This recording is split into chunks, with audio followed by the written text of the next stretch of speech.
Bonjour à Bonjour, tous. bonjour à tous. Bon, donc vous connaissez Bénédicte, qui est directrice générale de l'USPO, Pierre Olivario, qui exerce à Dijon, qui est vice-président de l'USPO, et donc Gilles Bonnefond, qui est président de l'USPO, qui exerce à Montélimar. On a deux thèmes ce soir. Donc on va les enchaîner, je suis désolé hein, pour les uns et les autres. On a le thème de nos confrères qui exercent en zone de montagne, hein, dans les stations de ski, et qui se retrouvent aujourd'hui en énorme difficulté puisque ils n'ont pas de touristes, hein, ils n'ont pas de je dirais la saison de Noël, elle est foutue, et donc ils se retrouvent en difficulté financière, en espérant qu'ils pourront avoir des touristes au mois de février, ce qui n'est pas, bien sûr, gagné d'avance au vu de ce qui se passe. Donc, des grosses difficultés.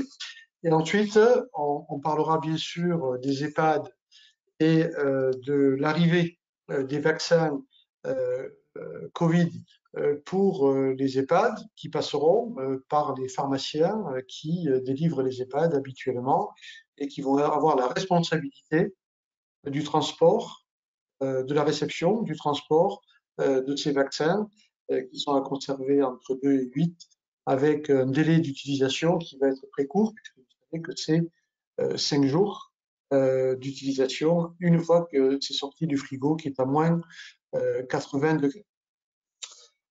Donc, quand on a deux sujets, il faut faire un choix. Il faut démarrer par un.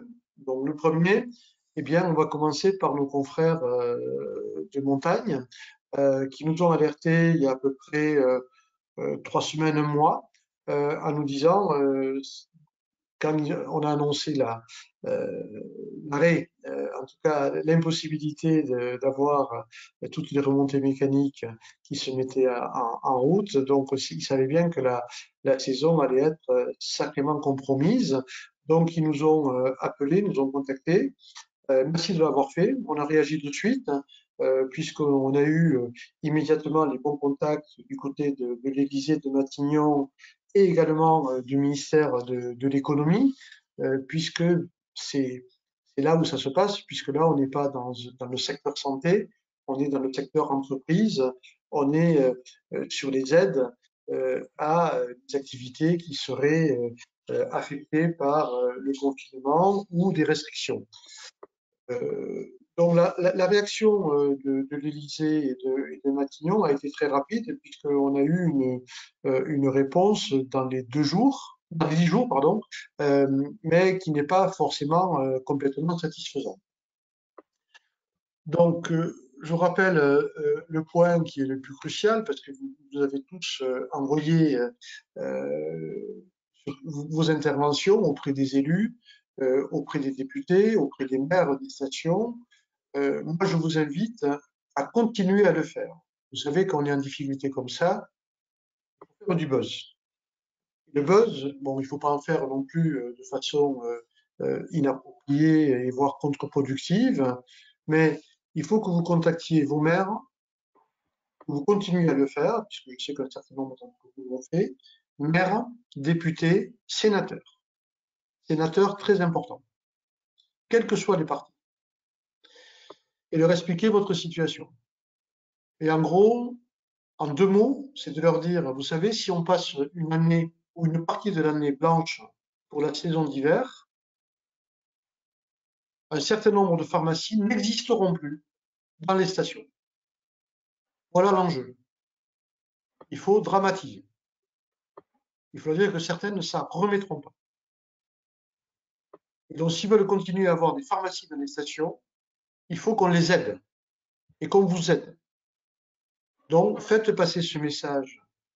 Plus il y aura un bruit de fond qui remontera au plus haut niveau de l'État, plus on aura de chances de sensibiliser les pouvoirs publics. Donc on sait déjà que les pharmacies étaient exclues de deux types d'aides, deux types d'entreprises, deux types d'activités.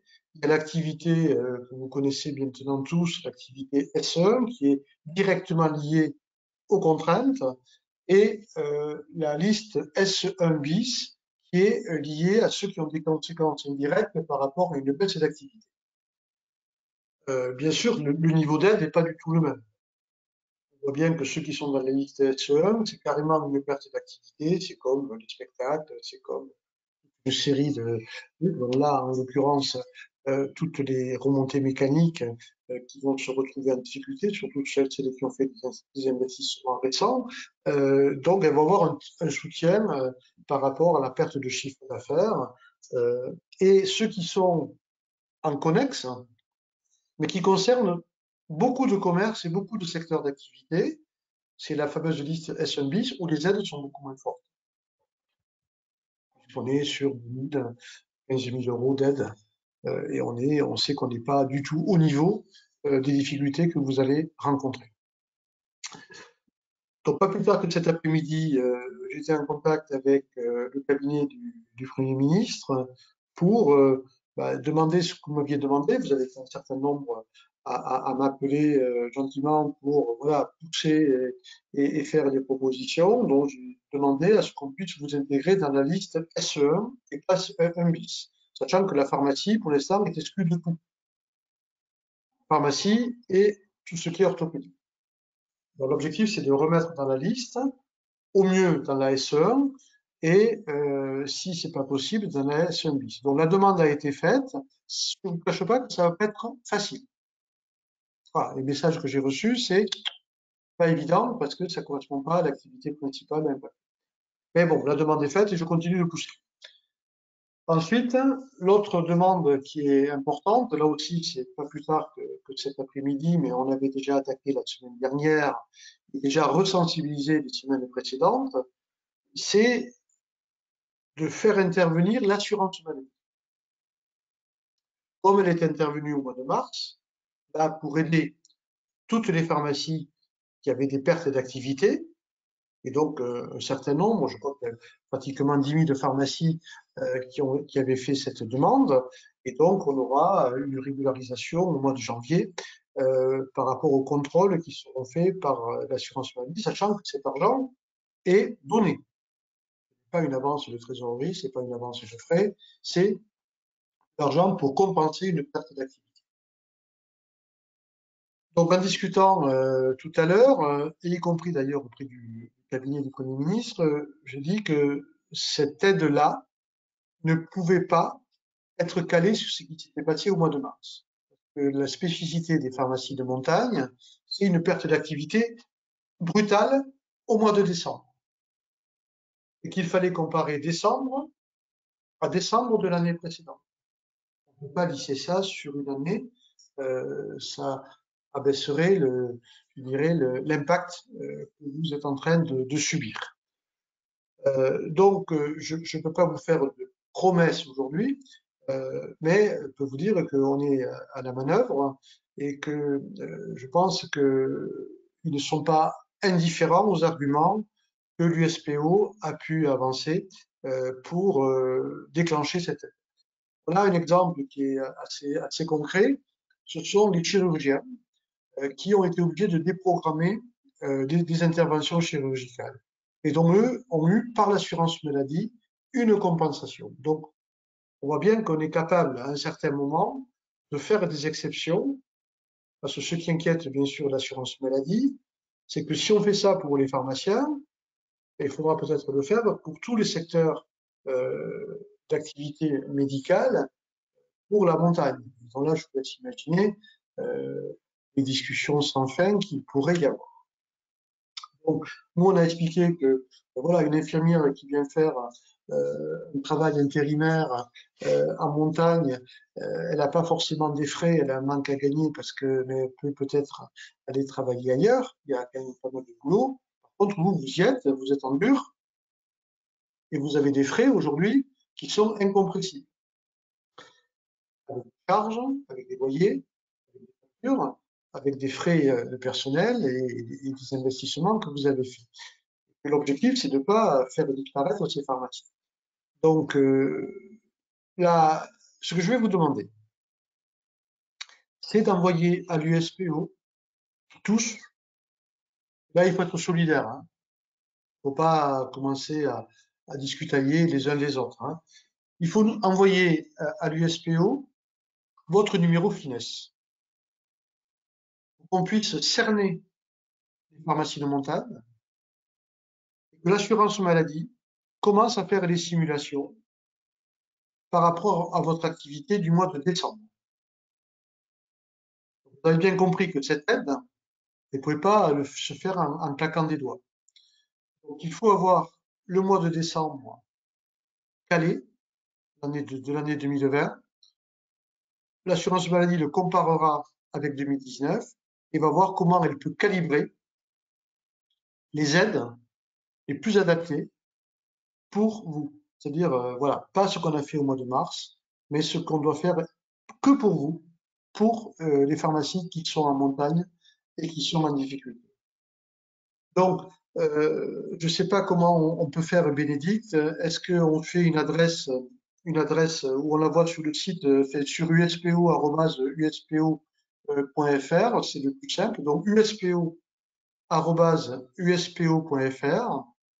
Vous mettez votre finesse, pour le numéro sécu, vos coordonnées, votre adresse, et vous nous envoyez ça. Nous, on va transmettre ce fichier avec votre accord à l'assurance maladie pour qu'elle puisse commencer à faire des simulations et voir comment on peut faire prospérer cette aide qui n'est pas actée aujourd'hui, qui n'est pas acquise, hein, mais sur lesquelles on se bagarre euh, avec, avec l'assurance maladie pour qu'elle soit prise en compte le plus rapidement possible pour que vous puissiez avoir une aide au mois de janvier par rapport à la perte d'activité du mois de décembre.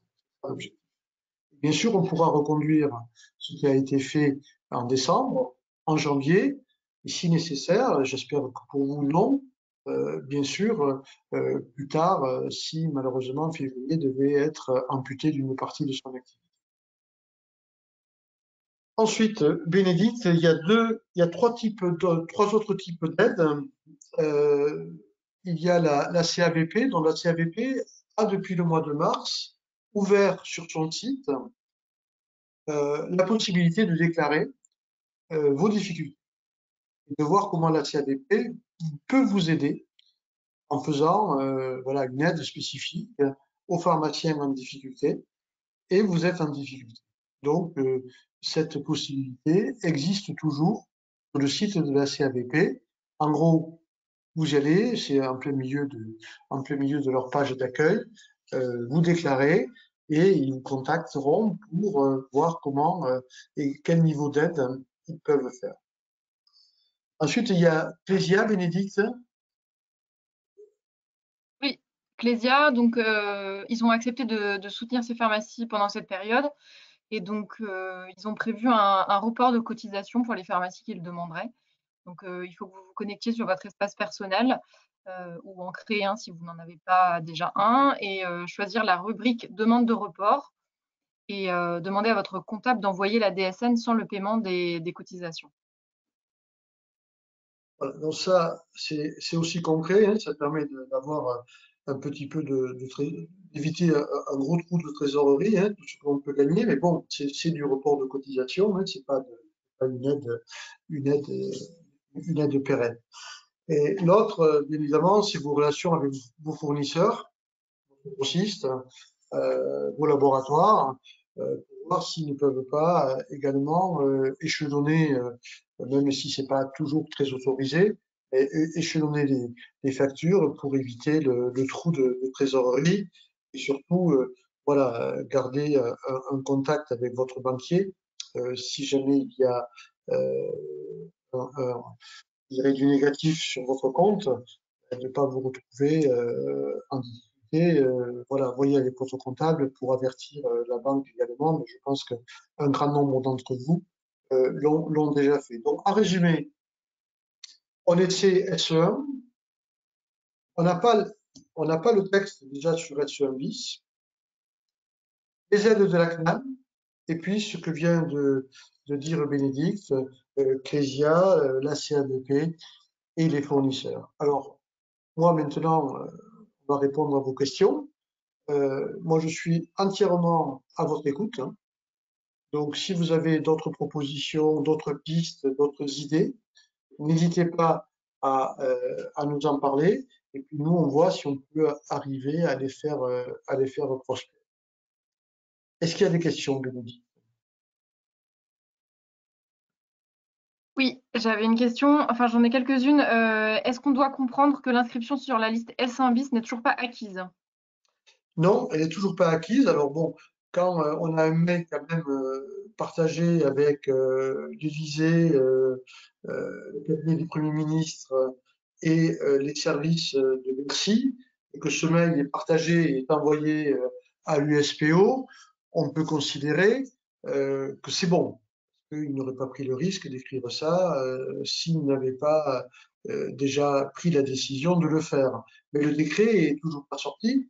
Ce décret, il est important parce que bon, je pense qu'il va rajouter bien sûr les pharmacies, les magasins d'orthopédie, peut-être d'autres secteurs d'activité, peut-être pour ça que ça discutable, que ça ne sort pas. Et après, il faudra voir aussi la période va être concernée, puisque ces aides existaient déjà, mais elles étaient antérieures et la période n'était pas du tout adaptée.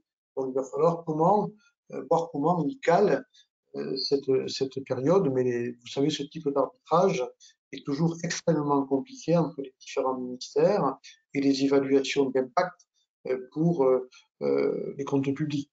Donc c'est pas facile. Donc c'est toujours pas publié, mais là il y a bon espoir.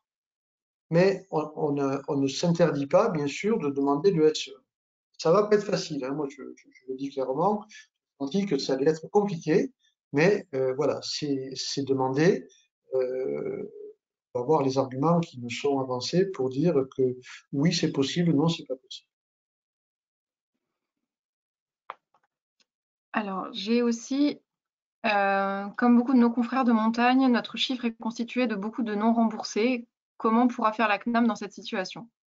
Ouais, ben, ça fait partie des inconvénients, c'est-à-dire que la CNAM, malheureusement, ne remboursera que l'activité présentée au remboursement. Il demande toute la para, toute l'orthopédie qui n'était pas prescrite et que vous délivriez parce que vous conseillez gamin qui était tombé sur la piste de ski. Ça, malheureusement, je vois pas comment on peut le reprendre, sauf avec le système SE1 ou SE1 bis. Là, on est coincé. Ça fait partie de l'inconvénient de l'aide de la CNAM. Et c'est déjà important parce que, malgré tout, vous aviez quand même pas mal d'ordonnances et pas mal d'activités liées à la petite traumato et à tout ce qui arrive en montagne quand on part en vacances et où on a, comme partout, des petits pépins de santé. On a conseillé à certains de nos confrères la saisie à titre individuel d'un mandataire de justice chargé par le tribunal de commerce pour faire valoir leurs droits en servant d'intermédiaire avec les services publics, les prestataires et les bailleurs. Vous avez entendu parler de cette information-là.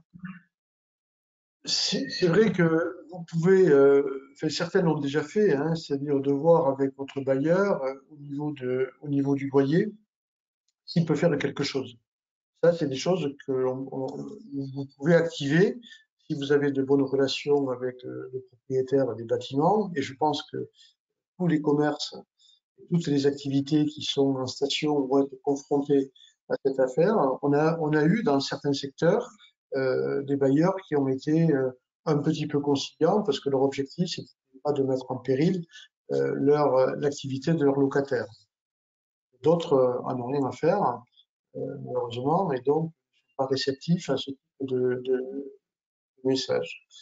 Ça, c'est une action que vous pouvez mener et vous avez raison de la mener. Mais, et toutes ces actions, euh, mettez, voilà, travaillez entre vous, donnez-vous les idées, essayez de voir les bons conseillers, que ce soit des avocats ou des comptables ou d'autres secteurs d'activité qui ont engagé des actions pour essayer d'être le plus efficace possible, parce que là, c'est une course contre la montre. Il faut être redoutablement efficace, il ne faut pas se disperser et aller sur des pistes sans mauvais jeu de mots, sur des pistes qui sont efficaces. Hein, ne vous dispersez pas et faites des choses en commun. Parlez-vous, je sais que vous avez des échanges entre vous. D'ailleurs, ce qu'on pourrait vous proposer, Bénédicte, est-ce qu'on pourrait le faire, c'est de faire un WhatsApp pharmacie de montagne ou un groupe d'échange où chacun, voilà, montre ce qu'il a fait, le contact qu'il a eu, les lettres qu'il a envoyées, les types de lettres, ce qui permet de ne pas repartir d'une page blanche. Donc, ce que je vous propose, c'est qu'on fasse un WhatsApp pharmacie de montagne, voilà, que Bénédicte va ouvrir. Elle va l'envoyer à tous les contacts que l'on a et tous ceux qui nous ont écrit, et vous les diffusez aux autres pharmaciens pour que nous, on puisse les enregistrer et qu'on puisse échanger sur ce groupe, voilà, comme on est en train de le faire ce soir, mais là de façon encore plus interactive. Alors apparemment, il y en a déjà un qui existe. Ouais, il y a des Ah, personnes qui me répondent qu'il y en a déjà un qui existe. d'accord, Donc voilà. d'accord. Eh Mais, bien, ben, si vous voulez m'inviter sur ce groupe, inviter Bénédicte et inviter Pierre, ce serait sympa. Comme ça nous permettrait de voir où vous en êtes, moi de vous dire où c'est qu'on en est en direct, et voilà, de continuer à réfléchir comment on peut chercher tous les moyens de vous aider. j'ai aussi des questions sur la pérennité des aides, notamment du fonds de solidarité si jamais ils sont sur la liste S1 ou S1 bis, et la pérennité des aides de l'assurance maladie, parce qu'ils estiment que la situation sera compliquée sur une bonne partie de l'année 2021. Alors, les aides de l'assurance maladie sont des aides pérennes. C'est-à-dire, ceux qui ont eu des aides au mois de mars, les ont touchés, sauf s'il y a une erreur dans la déclaration, il y a eu quelques erreurs, parfois même des erreurs de virgule. Bon, ça fait quand même, on parle de sacrées erreurs. Ça, c'est fini, c'est gardé, quoi. C'est une aide pérenne. Donc, si on met en place, et si on arrive à mettre en place cette aide pour les mois d'hiver spécifiques pour les pharmacies de montagne, ce sera bien sûr pérenne. Voilà, c'est de l'argent que l'on vous donne pour compenser une perte d'activité avec un objectif, c'est de vous permettre, c'est ça la stratégie qu'on avait mis en place au mois de mars, c'est de vous permettre de, de payer vos charges en regardant le niveau de baisse d'activité pour pas mettre la pharmacie en péril. Mais là, je pense qu'il faudra qu'on soit sur des choses beaucoup plus importantes que ce qu'on a fait au mois de mars, parce que la perte est massive et on ne pourra pas la plafonner comme on avait plafonné ce qu'on a fait au mois de mars. Et puis je pense qu'avec l'assurance maladie, ce ne sera pas du one shot que le mois de décembre. Ce sera quelque chose qui pourra être répété dans le temps si l'activité est encore perturbée en janvier, février. Enfin, tant que l'assurance maladie estimera que l'activité n'est toujours pas revenue à la normale, ils pourront pallier et donner une somme d'argent. Et ça, c'est vous qui nous le direz. Hein, on va voir ce qui se passe. Bon, le mois de janvier, on sait que l'activité sera vite, mais bon, c'est pas non plus comme les vacances de Noël ou les vacances de février. Voilà, mais ça, on va voir en fonction des décisions qui sont prises sur la réouverture de certaines activités. Voilà, on va être lié à ça. Pas de souci. Le tout, c'est d'enclencher. Une fois qu'on a enclenché, bon, moi, j'ai bien sûr estimé à une centaine de pharmacies. Je ne sais pas si c'est à peu près ça, combien vous êtes, voilà, qui sont concernées directement en étant en station. Voilà, je ne sais pas si c'est plus, si c'est moins, mais voilà. Donc j'ai essayé de rassurer l'assurance maladie sur aller représenter. Euh, Peut-on s'entraider en reprenant du stock de confrères en difficulté?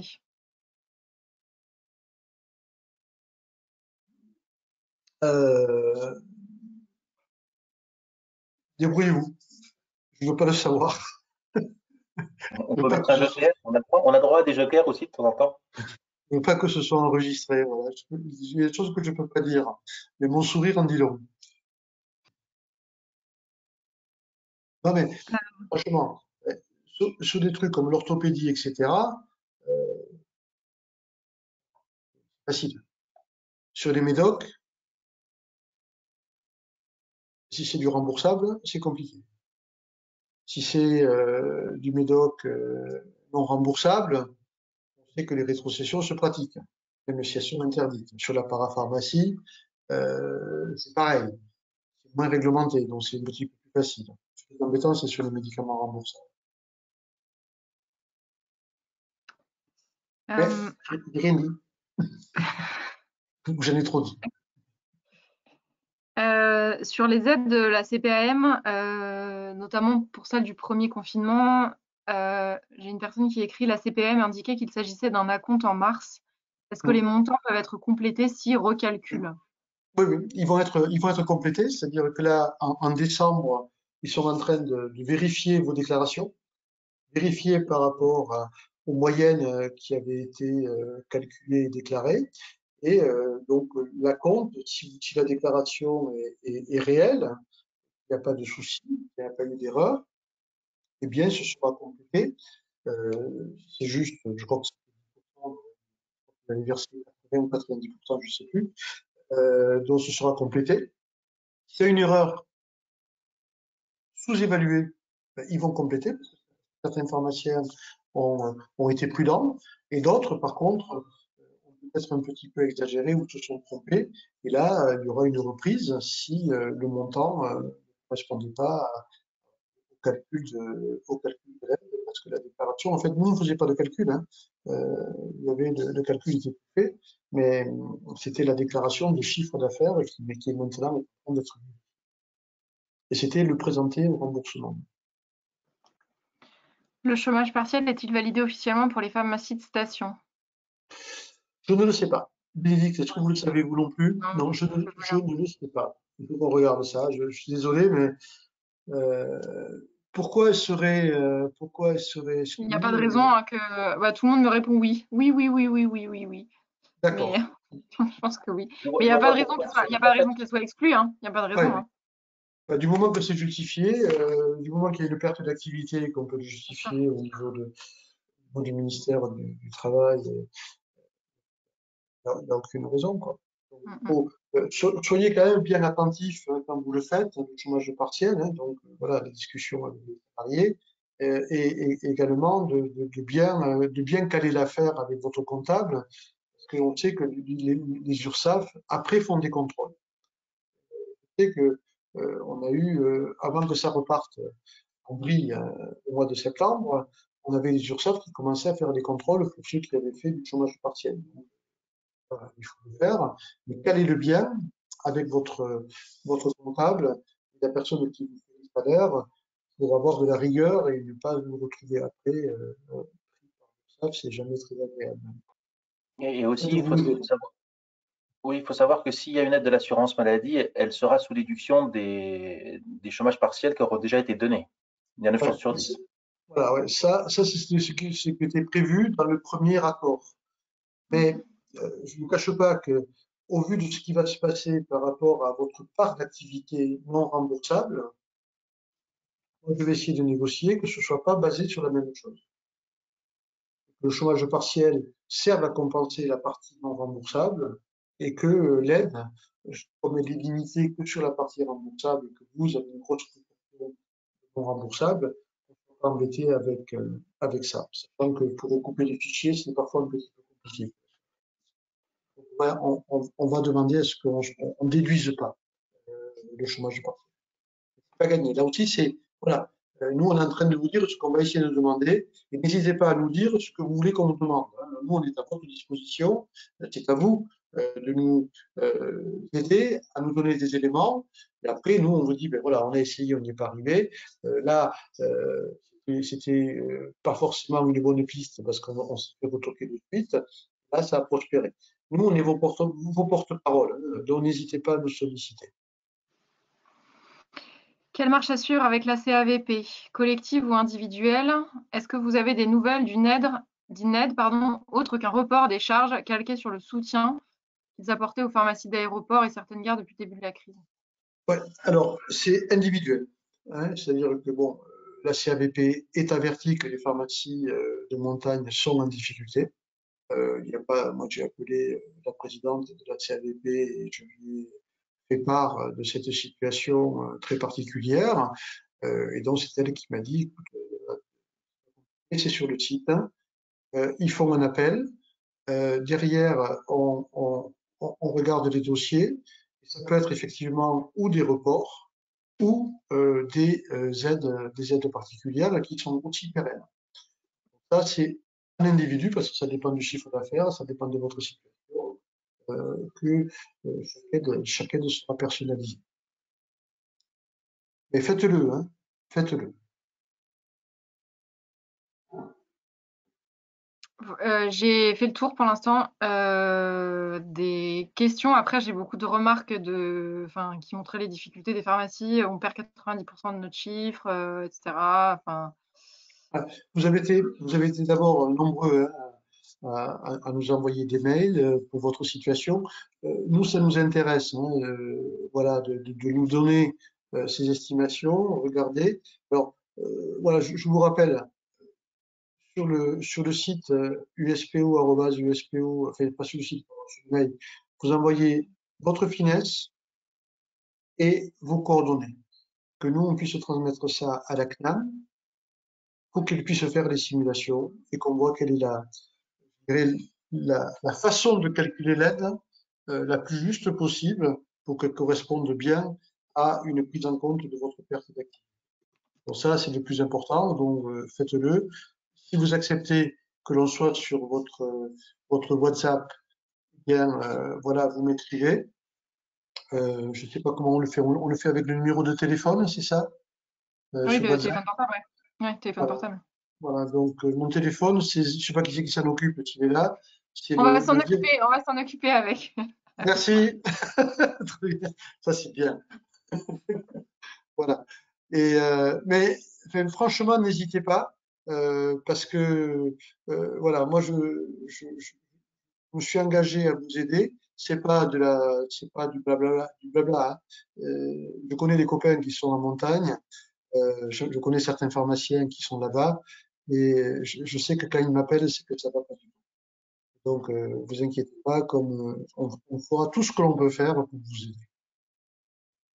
J'ai une demande toujours sur la CAVP, c'est ils ne nous connaissent pas, il faut donc que nous nous manifestions individuellement. Et est-ce que l'USPO peut nous guider, par exemple, de faire une lettre type? Alors, c'est même pas une lettre type, hein. Moi, je veux bien qu'on fasse une lettre type, mais si vous allez sur le site de la CAVP avec votre numéro de CAVP, hein, puisque vous cotisez tous à la CAVP, et vous dites, voilà, moi, je suis installé à tel endroit, je suis en grande difficulté, quels sont les types d'aides auxquelles je peux avoir droit, parce que voilà, je n'arriverai pas à passer, j'ai des problèmes d'échéance, etc. Vous dites tout simplement ça, en disant que vous êtes en montagne. Vous pouvez dire qu'on en a parlé avec l'USPO, mais voilà, après, ils vont regarder avec vous votre situation et voir quel type d'aide. Ils ont des systèmes permettant de soutenir des pharmaciens qui sont temporairement en difficulté. Et après, ce sera individualisé pour chacun. Si vous avez des difficultés, si vous voyez que ça reste lettre morte, qu'il n'y a pas de retour, etc., vous en parlez. On verra s'il faut faire une procédure un petit peu plus globale. Mais au départ, c'est comme ça qu'il faut faire.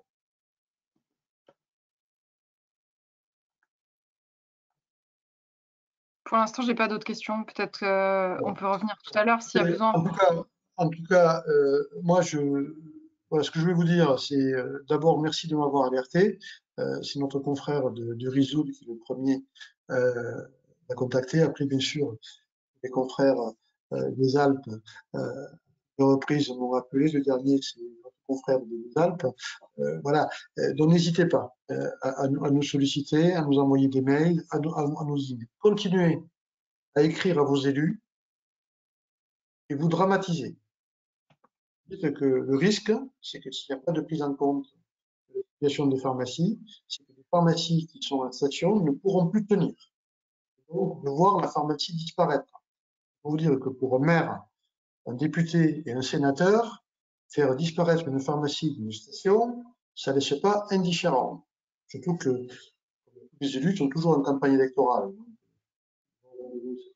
Et voilà, n'hésitez pas à les solliciter tous, quel que soit leur parti politique. Au niveau de l'Assemblée et du Sénat, ça bouge.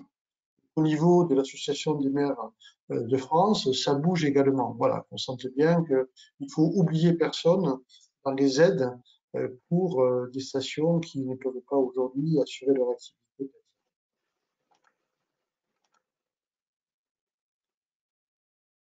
On passe aux EHPAD. Bon,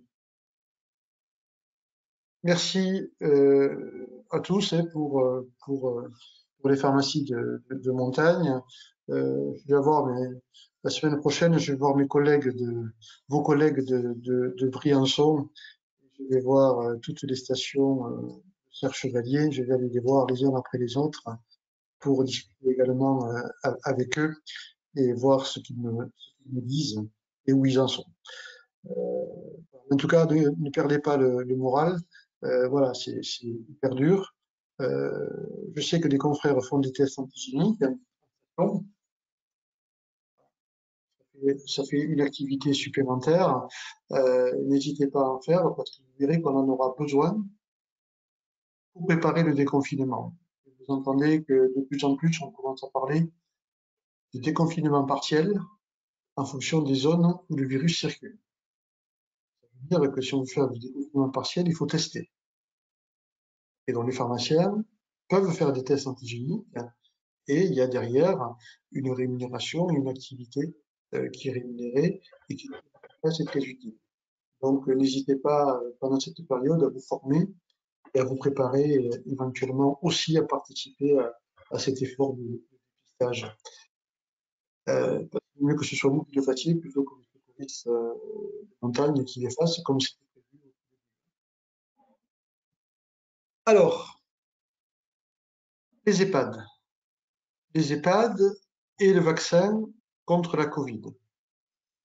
Donc, vaccin contre la Covid, bon, vous avez vu que on démarre pour les personnes âgées en EHPAD. Ça va être la première vague en janvier avec le vaccin Pfizer, sachant que ce vaccin va arriver progressivement. Hein, et toutes les doses pour toutes les EHPAD ne sont pas là. Donc, ça va se faire progressivement. Donc, on va vous brosser le tableau général.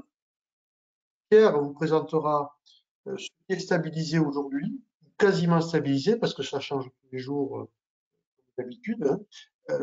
Donc, sur des parties très pratiques, très détaillées, très importantes. Et puis, on répondra à toutes vos questions, bien évidemment. Donc, le tableau général. On vaccine toutes les personnes âgées en EHPAD qui auront donné leur consentement, plus le personnel qui a plus de 65 ans et qui est à risque et qui est en EHPAD. Il n'y en a pas beaucoup, mais il y en a quelques-uns. Les vaccins sont aujourd'hui stockés dans les frigos de Santé publique France. Ça arrive de Belgique et ça arrive chez Santé publique France.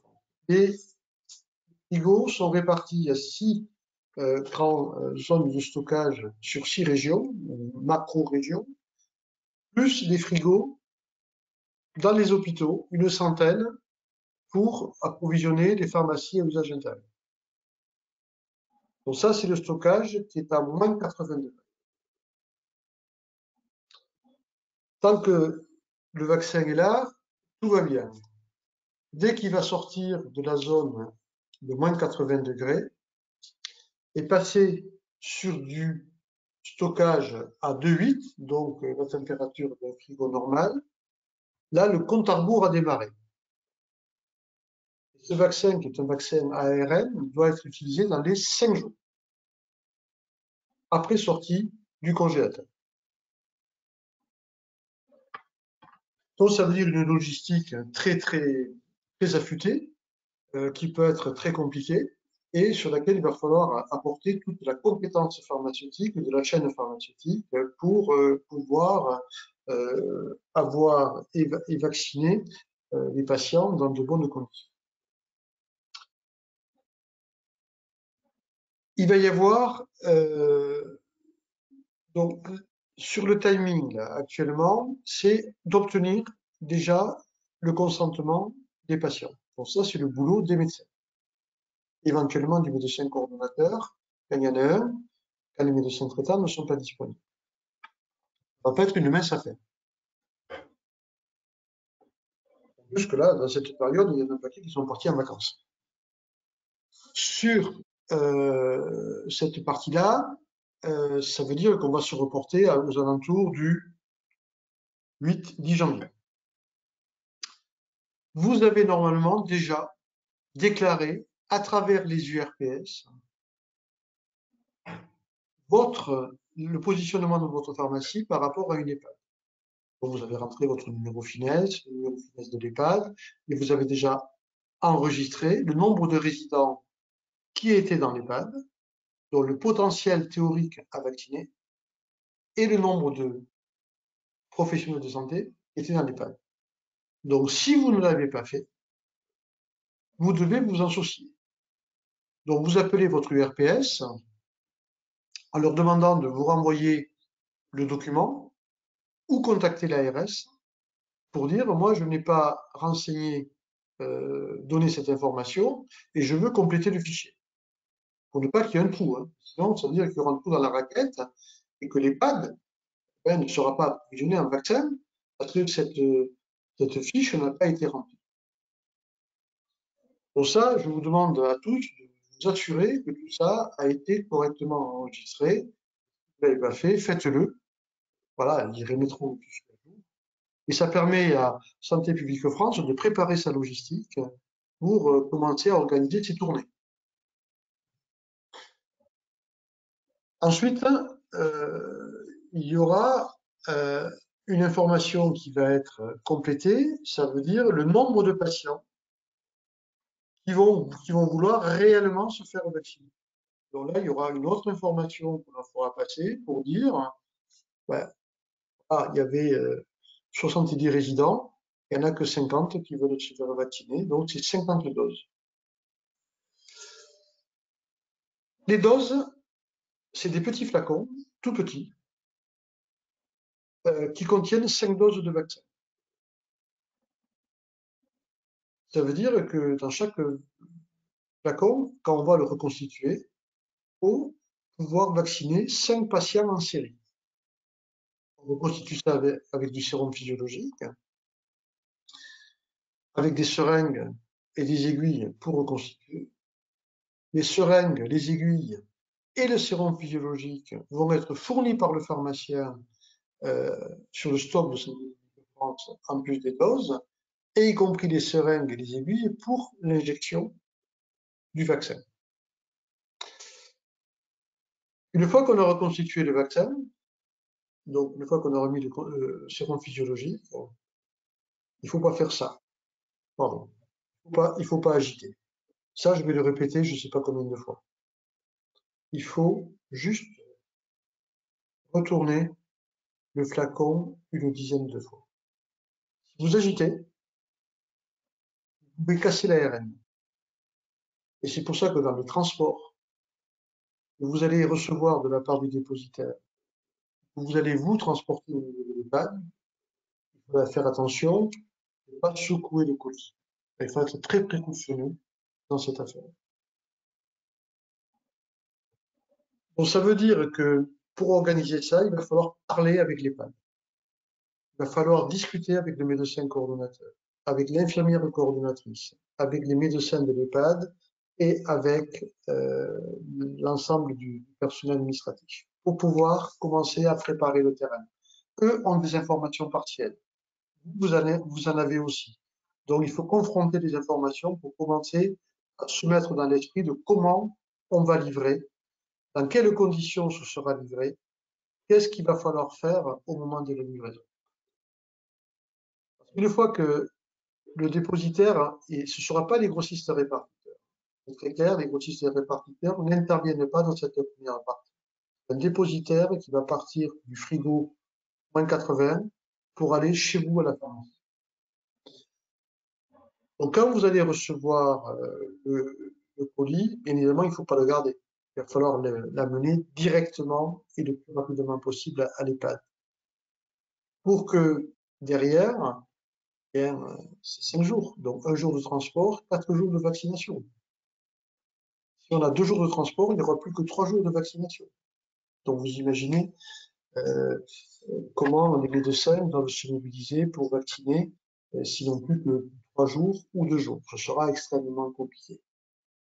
Donc, je ne vais pas rentrer plus dans les détails, parce que c'est Pierre qui va prendre le relais sur la partie organisation pratique. Et au fur et à mesure, on apportera des points de complément, mais ça vous permet déjà de vous mettre dans l'esprit de comment ça va se passer. Nous, on a tenu, bien sûr, à ce que on soit dans une chaîne pharmaceutique. Il y ait des validations à chaque étape de livraison et que ce soit des validations pharmaceutiques. C'est notre métier. Et très rapidement sur l'indemnisation des pharmaciens, elle n'est pas encore calée. Nous, ce que nous avons demandé, c'est d'avoir 300 € de forfait pour faire ce travail. Un forfait par EHPAD. Donc, on ne sait pas ce que ça va faire. Certains parlent de forfait à la livraison, de 50 € à la livraison. Maintenant, on passe à 50 €. Enfin, moi, je trouve qu'un forfait, voilà, permettrait de dire, voilà, je m'engage à faire ce travail, et ce travail est reconnu. Gilles, excusez-moi, on ne vous entend pas très bien quand vous bougez. Pardon, mais je ne bouge plus et je passe la parole à Pierre. C'est tellement plus simple. Merci.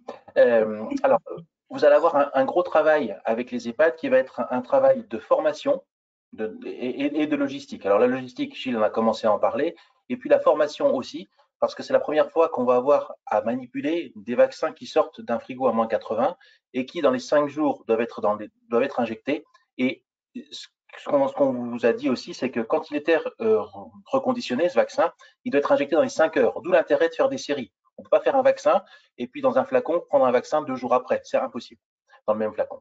Donc il va falloir se rapprocher du médecin coordinateur pour voir avec lui comment les choses vont s'organiser, comment on met en place la vaccination au sein de l'EHPAD. Avoir aussi une trousse d'urgence, ça c'est fondamental. Et la trousse d'urgence nécessite d'avoir des ampoules d'adrénaline. Le ministère nous a demandé qu'on n'ait pas des stylos auto-injecteurs, parce que si on met des stylos auto-injecteurs dans tous les EHPAD, on risque d'appauvrir les officines dans les anapènes, épipènes et autres, et du coup, on n'en aura plus pour nos patients qui pourraient en avoir besoin dans la vie de tous les jours. Donc, ce sera des ampoules d'adrénaline avec des seringues permettant l'injection en cas de choc. Donc, vous avez fait la déclaration sur le site de l'ARS ou de l'URPS des besoins potentiels pour chaque EHPAD. Donc, quand un EHPAD est desservi par plusieurs pharmacies, c'est une pharmacie qui est en charge de l'administration pour tous l'EHPAD. Ce n'est pas chacun pour ses patients, c'est une pharmacie pour tous l'EHPAD. Et vous avez validé avec le médecin le nombre de résidents et le nombre de personnel. Ça, c'est un nombre potentiel. Il va falloir l'affiner en fonction de l'autorisation que va donner le patient ou sa famille ou son tuteur de pratiquer la vaccination sur la personne, sur le résident de l'EHPAD.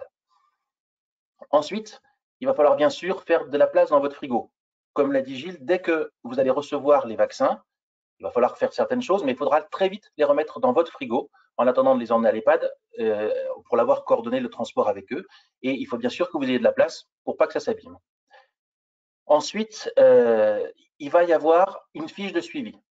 Donc cette fiche de suivi, elle va définir certaines choses, c'est-à-dire quand est-ce que ça a été décongelé, quand est-ce que c'est parti, quand est-ce que c'est arrivé chez vous, et vous allez assurer la réception et la vérification du transport, l'identité du transporteur, déjà être sûr que ce soit bien la bonne personne qui vous est livrée. Le colis, une fois que vous l'avez, il faudra l'ouvrir pour contrôler le nombre des flacons, parce que normalement, l'USPO a demandé que chaque colis que nous allions recevoir était étiqueté à fonction du nombre de flacons et pour chaque EHPAD. Donc vous allez recevoir pour l'EHPAD A 15 flacons, pour l'EHPAD B 40 flacons.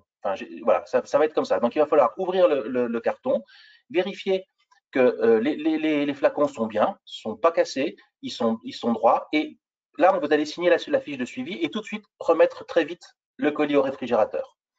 Ensuite, il va falloir transférer ce colis de la pharmacie à l'EHPAD dans un stockage qui va être réfrigéré. Donc il va falloir prendre le carton de flacon, le mettre dans une caisse réfrigérée avec des packs de glace et l'emmener tout de suite à l'EHPAD. Toujours avec le bon de traçabilité. Une fois que vous arrivez à l'EHPAD, il va y avoir à faire un contrôle de la délivrance à l'EHPAD. Donc, il va falloir réouvrir le carton, vérifier que tout soit bien là, rien n'est cassé. Et comme on vous l'a dit, les vaccins sont excessivement fragiles. Donc, ne pas les secouer, tant dans le transport qu'au moment de la reconstitution.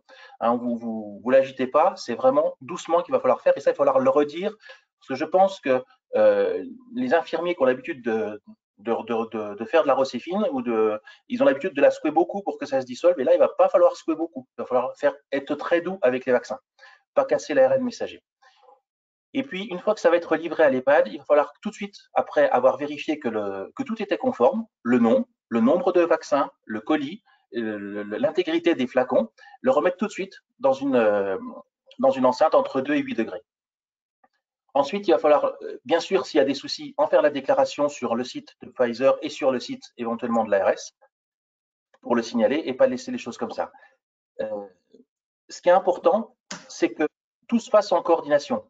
On n'a pas qu'un rôle de logistique, on a aussi un rôle de professionnel de santé pour expliquer aux médecins et aux infirmiers comment il va falloir traiter ce produit. Ce n'est pas un produit facile, c'est un produit nouveau. Il ne va pas falloir le traiter de façon comme d'habitude. Et puis, vous aurez aussi peut-être à rester un peu pour faire une pharmacovigilance s'il y a besoin, ou être présent, ou tout du moins joignable s'il y a besoin pour faire une déclaration, si on vous fait remonter des soucis suite à l'injection. Voilà. Je ne sais pas si j'ai oublié quelque chose. Donc, ce qu'on vous a dit et ce qu'on vous répète, c'est ne pas secouer le flacon. Vraiment, ça, c'est fondamental. Ne pas le secouer tant dans le transport qu'au moment où vous allez l'emmener à l'EHPAD. À partir du moment où il va être décongelé, le chronomètre démarre et Santé publique France, enfin, ou Pfizer, a 12 heures pour vous livrer. Et vous, après, faire ce qu'il faut pour transmettre à l'officine, à l'EHPAD. Alors, nous, on avait demandé que le ministère avait demandé à ce que les livraisons se fassent lundi après-midi, mardi, mercredi, samedi, je crois, c'était ça. Hein. Nous, on a dit non. Alors, on a fait une enquête pour dire le lundi matin combien il y a d'officines ouvertes. Donc, on s'est rendu compte dans l'enquête, dans les premiers résultats de l'enquête, qu'il y a plus de 95% des officines qui sont ouvertes le lundi matin et ou le lundi après-midi. Et parmi les 5% qui seraient fermés, il y en a une grande majorité qui vous répondent, de pharmaciens qui répondent, mais même si on est fermé, on est capable d'être là pour récupérer le colis. C'est pas un souci. Pourquoi on a fait ça? C'est pas pour faire venir les pharmaciens lundi matin à l'officine alors qu'ils n'étaient pas censés travailler. C'est parce que plus tôt on va caler dans la semaine la livraison et plus tôt nous on va être en capacité de livrer l'EHPAD, mieux on va optimiser le temps.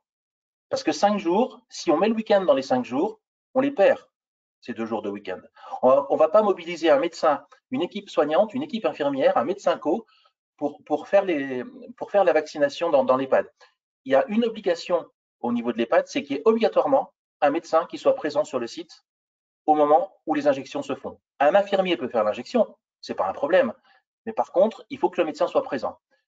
Et je vois mal des médecins se mobiliser le samedi, dimanche pour aller faire les injections. Donc, nous, à l'USPO, on a demandé à ce que la livraison se fasse le lundi, le mardi au plus tard, de façon à ce que nous, on puisse livrer tout de suite l'EHPAD et qu'il y ait mardi, mercredi, jeudi, vendredi et samedi éventuellement pour faire les injections, ce qui optimise le temps. Voilà.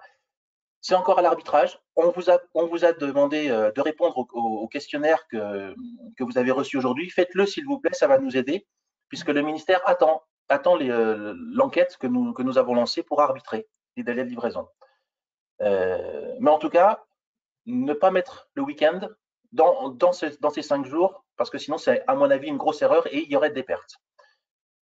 Voilà, comme on vous l'a dit, les vaccins sont pour l'instant destinés aux résidents en EHPAD et au personnel de plus de 65 ans ayant des facteurs de comorbidité.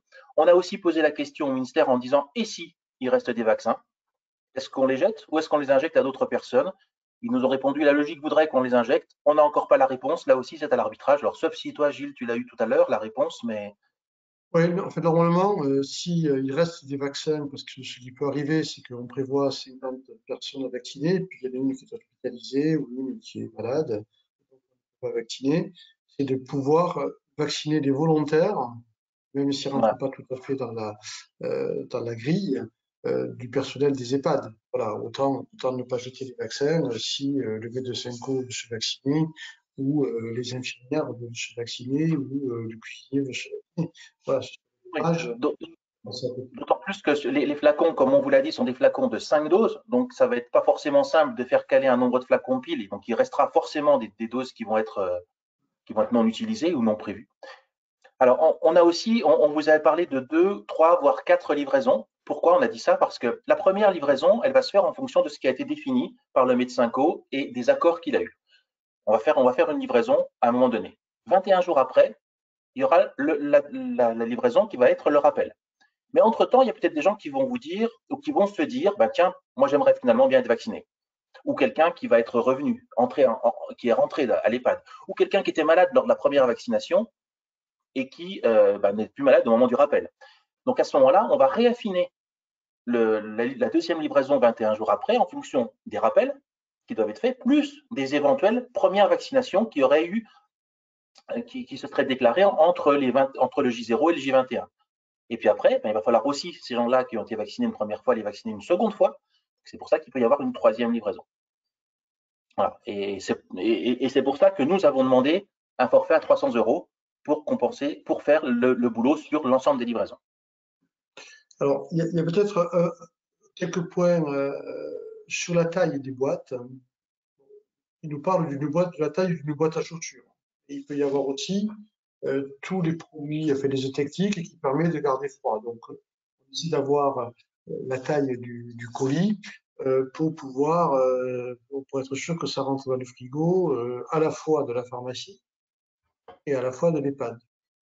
On nous parle de la taille d'une boîte à chaussures, mais elle sera certainement plus grosse, parce qu'il y aura les systèmes de maintien de froid. Ensuite, il y a quelque chose qui est important, qui est la traçabilité. On va demander une feuille de traçabilité. C'est-à-dire, ce que l'on veut, c'est que quand les vaccins, une fois qu'ils sont conditionnés avec le nom de la pharmacie, le nom de l'EHPAD, le nombre de vaccins ou de flacons à l'intérieur, on va voir ce qui décide, est indiqué sur le carton, nous, ce qu'on veut savoir, c'est l'heure de sortie du frigo à moins 80. Donc ça doit être sur la feuille de traçabilité du colis, validé par le pharmacien responsable de l'établissement.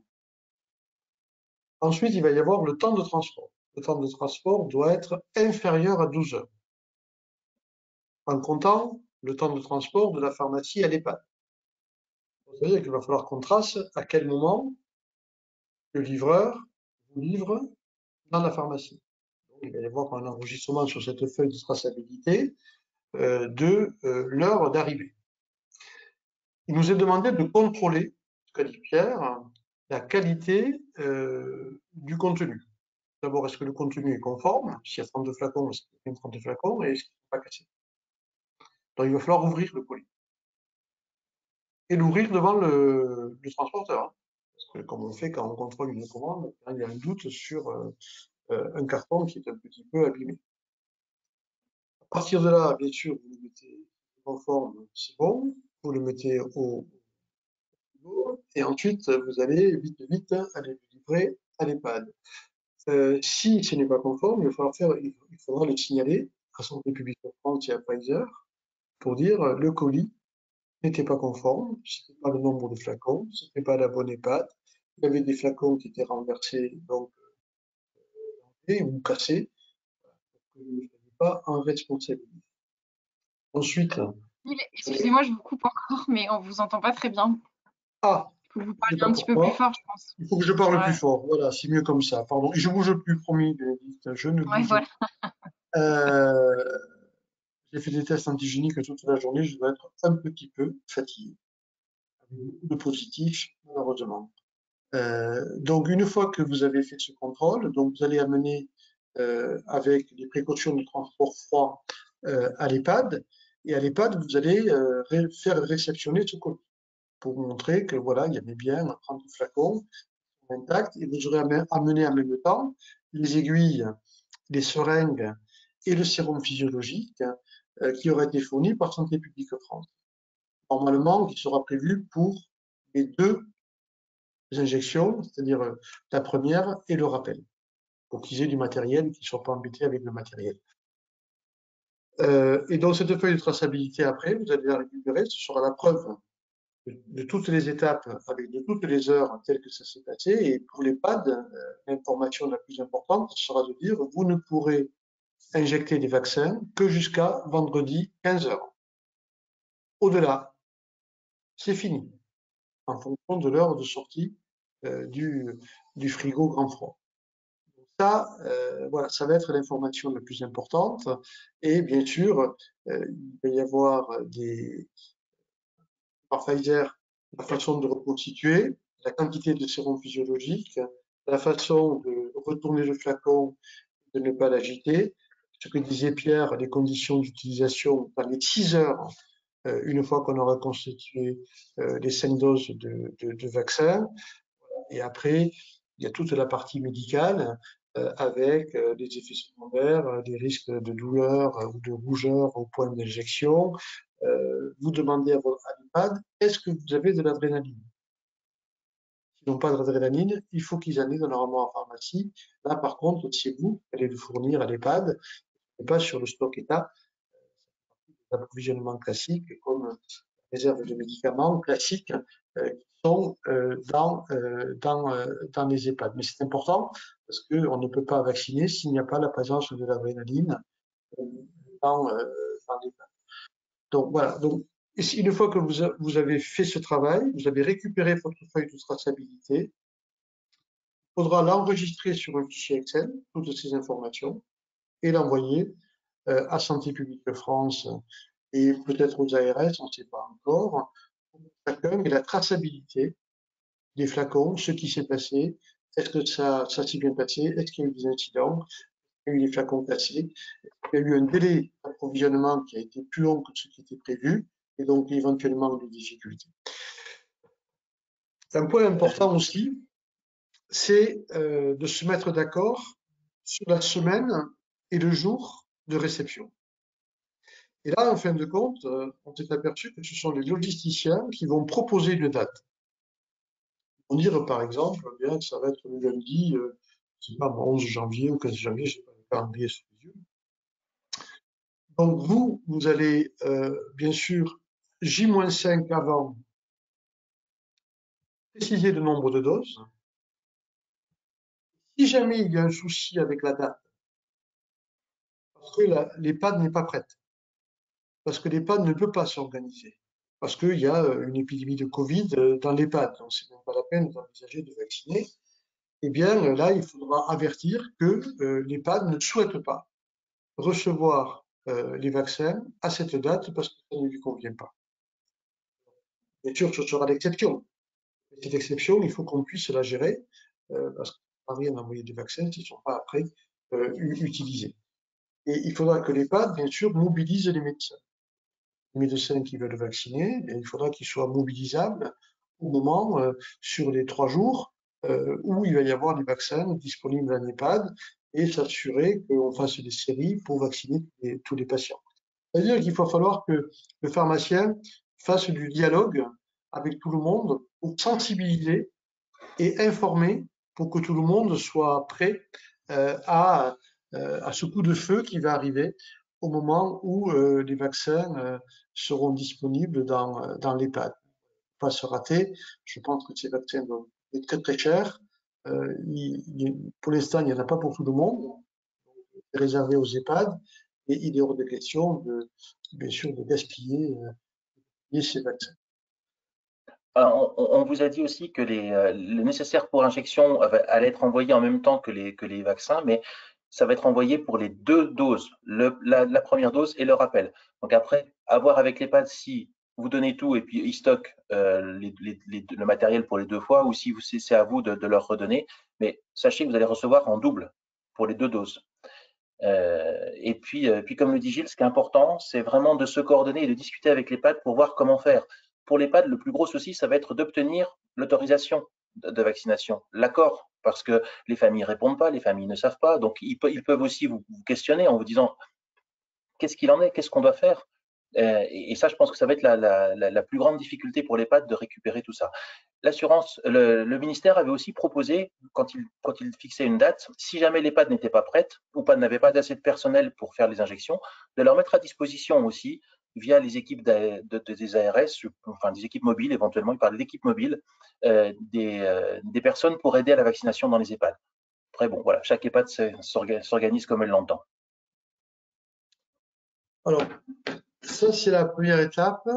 bien sûr, avant que l'on réponde aux questions, nous, ce que l'on souhaite, c'est pouvoir participer à la vaccination dès que l'on va ouvrir en dehors des EHPAD. C'est-à-dire dès qu'on va s'adresser à la population en général, bon, qui va être bien sûr financée d'abord les plus de 75 ans, etc., bien que l'on puisse se vacciner, parce que je ne vois pas comment les médecins pourraient vacciner seuls. Ou bien sûr que ceux qui sont habilités à vacciner, comme on l'a fait pour la grippe, les infirmiers, les pharmaciens, les médecins, les sages-femmes, bien qu'on parle de vaccination, bien évidemment. Les vaccins qui vont arriver après Pfizer auront des conditions de manipulation beaucoup moins compliquées que ce que l'on a avec Pfizer. Le Moderna déjà est apparemment sur une température un peu moins importante et se conserve mieux au-delà quand il sort, il est à 2 à 8 degrés, je crois qu'il se conserve moins, apparemment, c'est ce Un mois. qu'on entend. C'est sympa. Après, voilà, après il y en a d'autres, il y a Astra, il y a Janssen voilà, qui arrivent, et puis après il y aura Sanofi qui arrive, mais avec un mode, un type de vaccin qui n'est pas un type de vaccin ARN, mais qui est un vaccin classique, donc avec des conditions de conservation normal. Donc, tout ça va arriver au fur et à mesure de l'année 2021. Et en tout cas, nous, on a répété chaque fois qu'on rencontre le ministre et qu'on discute avec lui, on dit coucou, les pharmaciens, on peut aider. Cette année, on a fait 3,6 millions d'injections en pharmacie pour la grippe. Et les patients sont contents, ils trouvent ça très pratique. Et puis nous, on a le frigo qui est juste à côté. Voilà. Donc, on peut aider. Le ministre avait dit clairement, il se plierait à, enfin, il se plierait, il suivrait les recommandations de l'HAS. Or, par deux fois, l'HAS a dit que ce qu'il serait bien que la vaccination de la Covid soit étendue aux pharmaciens. Donc maintenant, je vois pas, étant donné que le ministre a dit ça devant quand même beaucoup de monde, je vois pas comment il pourra revenir en arrière. Et comme tu le dis, il serait bien que dans la phase post-EHPAD et avec des vaccins un peu plus classiques, on puisse vacciner. Voilà. Ce qu'il faut, c'est les médecins, eux, ils veulent recueillir le consentement des patients. C'est assez légitime. Enfin, pour l'acte d'injection, le faire sous surveillance de médecin, je veux bien, mais ça me paraît un petit peu compliqué à organiser, sauf à faire des vaccinodromes, ce que les médecins ne veulent pas. Donc, on va voir Et comment on s'organise pour la suite, hein. Voilà. est-ce que les patients aussi ne veulent pas? Bénédicte, est-ce que, je ne sais pas si vous qui nous avez suivis, Bénédicte, est-ce qu'on a oublié des points par rapport Alors, je euh, vous ai suivi et en même temps, j'ai répondu aux questions. Alors, Ah, d'accord. En fait, voilà. vous nous avez pas écouté, hein. C'est terrible, ça. Je vous écoute et en même temps, je réponds aux questions des gens. Ça, Multitâche. c'est l'avantage. Vous savez faire choses à la fois. Nous, des fois, on n'y arrive pas. Je Non, je vérifie pense sur le que chat. vous avez parlé de la traçabilité, de... Non, Ouais, je pense que vous avez rien oublié, je vérifie, je mais... vérifie sur le checklist, là, qui est en 18 points. Pour l'instant, non. Ouais, non, non, on n'a rien oublié. Ça va. Peut-être, parce que j'ai déjà des questions là-dessus, mais réexpliquer que Allez-y. les pharmacies qui envoient, enfin, qui vont dispenser les vaccins aux EHPAD, ce sont des pharmacies, enfin, c'est pour des EHPAD qui n'ont pas de PUI. Parce que là, j'ai eu des D'accord, oui, questions, par bien exemple, sûr. voilà, Oui, bien c'est sûr. ce que je veux dire. Ouais, en fait, il y a deux circuits.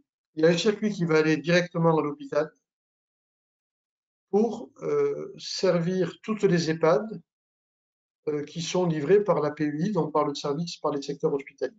Ça, c'est un circuit à part, et nos confrères hospitaliers sont dans la même, là aussi sans mauvais jeu de mots, seringue que nous, c'est-à-dire dans une organisation très très très pratique, avec bien sûr un suivi pharmaceutique de qualité.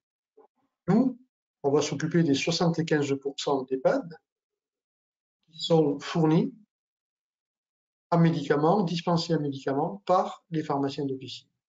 Nous, on va s'occuper de cette activité. Ensuite, on aura un autre sujet. Ça va être tout ce qui n'est pas EHPAD, mais qui est structure personnes handicapées, les seigneuriales, tout ça, où il y a là, pas forcément une organisation où les patients, eh bien, voilà, tournent dans plusieurs pharmacies. Et là, on va avoir un sujet d'organisation parce qu'il y a une concentration de personnes âgées qui vont être dans la prochaine cible et de comment on fait pour approvisionner ces personnes-là. Donc, ça va être un nouveau challenge et sur lequel certainement la pharmacie d'officine va être mise à contribution. Alors, pour dérouler le fil rouge que vous avez abordé tout à l'heure, donc la cible, est-ce que vous pouvez revenir aussi sur la cible? Est-ce que là, vous en avez un petit peu parlé, là, des foyers, mais les foyers des personnes âgées ne sont pas prévus pour l'instant, dans la première phase, toute première phase en Non, tout cas.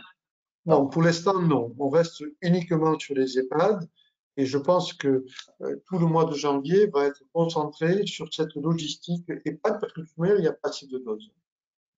Et après, très rapidement, comme on va aller sur les 75 ans et plus, eh bien, on va aller sur d'autres types de patients qui peuvent être à domicile ou qui peuvent être éventuellement dans des structures qui ne sont pas des EHPAD. Et puis après, il y a tout ce qui relève du handicap. Là aussi, on a des structures qui sont moins rigides que les EHPAD et sur lesquelles on va avoir aussi un défi logistique. Et est-ce qu'il Et y puis, a une limite d'âge? Pardon. une limite d'âge, aujourd'hui, Oui, pour par l'instant, exemple, est-ce que une personne a 69 ans mais qu'elle est en EHPAD? alors, pour l'instant, alors sur les EHPAD, c'est Non, 75 ans, non? C'est 75 ans bah, pour l'instant. oui, mais c'est écrit toutes les personnes en EHPAD en fait, donc il n'y avait pas Ouais. forcément de limite. Je, D'après ce Oui, excuse-moi. Oui, D'après ce qui nous avait été dit, janvier-février, ce serait priorité 1, ce serait les personnes âgées en établissement, EHPAD, les oui. professionnels. À partir de mars, les personnes âgées de plus de 75 ans, puis les personnes âgées de 65 à 74 ans, puis les professionnels du secteur de la santé et médico-social âgés de 50 ans et plus, et ou présentant une ou des comorbidités. Voilà, c'est vraiment en décroissant. et Dans attendez, l'EHPAD, donc, il n'y avait pas vraiment de limite en fait. C'était toutes les Non, personnes en EHPAD en fait. ouais, tout à fait. ouais, parce que de toute manière, sinon, on va passer à travers. Parce qu'après, s'il y Mais je a pense une personne qui a 64 ans qui ne serait pas éligible, comment après lui apporter une dose de vaccin? Ce serait tout Mm. Et puis je pense aussi qu'il faut que les uns protègent les autres. Donc quelqu'un qui a 64 ans qui va être vacciné va aussi protéger celui qui a 80 ans qui va arriver après. Donc l'EHPAD, je pense que c'est dans sa globalité. Alors après, donc, est-ce que, oui, comment commander les doses? Sur quel site commander les doses? Alors, aujourd'hui, vous avez dû faire une déclaration vous avez dû remplir un questionnaire qui vous a été envoyé par l'URPS pharmacien de votre région pour remplir un questionnaire en vous disant, voilà, quel est votre numéro finesse, quel est le numéro finesse de l'EHPAD avec le nom de l'EHPAD, le nombre de résidents et le nombre de personnels qui travaillent dans cet EHPAD. Donc, nous, sur le site de l'USPO, vous avez la liste de toutes les EHPAD classées par département où vous trouverez le numéro finesse, parce que ça, c'est pas facile à trouver. Le numéro finesse de l'établissement de l'EHPAD, pas, c'est pas quelque chose que vous utilisez tous les jours. Donc, vous avez ça sur Il le y a un site de site, l'USPO. il y a un site internet qui le recense, ouais, voilà. Voilà. Donc, vous avez cette information. Donc, si vous n'avez pas rempli, vous appelez votre représentant à l'URPS et vous lui demandez de vous renvoyer le mail pour que vous puissiez rattraper le coup. Il est encore temps de le faire pour que l'URPS puisse renvoyer des nouvelles saisies aux ARS. Donc, vous le faites. Ce que je sais, c'est que dans certaines régions, les URPS n'ont pas été à la manœuvre. Et donc, ce sont les ARS qui sont adressés directement aux EHPAD pour leur demander le nom de leur pharmacien. Je ne sais pas si la remontée d'informations a été exhaustive. J'en suis pas sûr. Donc, vous contactez l'URPS pharmacien et vous leur demandez ce qu'il en est et voilà, qu'ils se renseignent auprès de l'ARS pour savoir si les cases sont bien remplies. Et ensuite, vous tombez dans ce même fichier vous aurez besoin de l'utiliser pour affiner le nombre de doses par rapport aux doses théoriques que vous avez déclarées la première fois.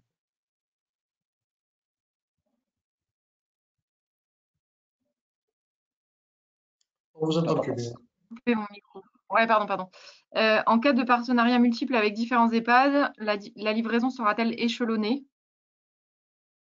Non, Partagée. ce qu'ils avaient dit, c'est En cas qu'ils vont choisir une pharmacie qui va approvisionner la totalité de l'EHPAD. Donc, il n'y aura pas d'échelonnement, c'est une pharmacie qui va approvisionner la totalité. Là, il faut se mettre d'accord entre pharmaciens. Si vous partagez une EHPAD, il faut vous mettre d'accord entre vous. Il ne faut pas compliquer les choses. Oui. Est-ce que le médecin coordonnateur a une date limite pour recueillir les consentements? Non, le plus tôt possible. La date limite, ça va être tout simplement Santé publique France qui va dire telle EHPAD, je veux la livrer le 21 janvier. Il faudra qu'à un certain moment, 5 jours avant le 21 janvier, on ait le nombre de résidents qui vont être vaccinés, dont les consentements devront être récupérés. Et ça va commencer aux alentours du 7-8 janvier. Ça veut dire qu'il faut, dès aujourd'hui, que vous contactiez un petit peu les médecins coordonnateurs pour un petit peu les sensibiliser en disant ça va s'accélérer. Parce que dès le 2-3 janvier, il va falloir que tous les médecins aient récupéré le consentement. Et donc, là, dans les 4-5 premiers jours du mois de janvier, il faut que les consentements soient récupérés. Sinon, on prend le risque de passer à côté de patients qui veulent se vacciner, qui ne seront pas vaccinés. Donc, En sachant, comme tu l'avais dit, que si jamais il y avait un gros souci avec l'EHPAD, elle avait la possibilité d'éventuellement de décaler, de repousser un peu, mais elle ne pourra pas le faire 50 fois, elle ne pourra pas le faire. Non, et puis c'est un risque, hein, parce que comme il y a un gros défi logistique, avec des tournées qui sont organisées pour que le livreur, avec son truc là qui est sorti du congélateur, puisse livrer dans un délai qui soit inférieur à 6-7 heures. Donc lui, les tournées vont être organisées en fonction de la situation géographique des pharmacies. Et donc, ils vont pas pouvoir casser les tournées parce qu'il y en a un qui a dit ah ben non, moi je préfère la semaine prochaine. Ça va être un peu compliqué. Après, ça risque de retarder d'un certain temps la vaccination. Donc, il va falloir un petit peu gérer ça en faisant des choses les plus raisonnables possibles. Mais ça peut arriver. Hein, voilà. Aujourd'hui, on voit bien qu'il y a des EHPAD pour l'instant avait été épargné par la Covid et qui tout d'un coup se retrouve avec 4-5 résidents qui sont atteints du Covid. Et là, bien évidemment, il est hors de question de s'embarquer sur de la vaccination. Hein. On va décaler.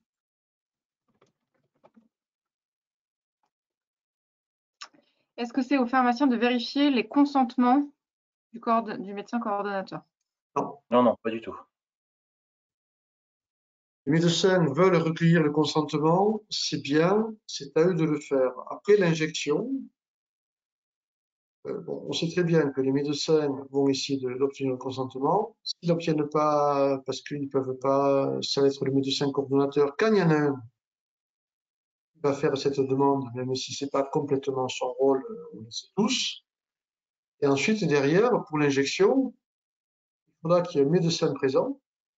Ça peut être le médecin co, ou ça peut être un médecin généraliste qui se met d'accord avec ses confrères pour être présent. Et ça va être ou les médecins ou les infirmières qui vont injecter le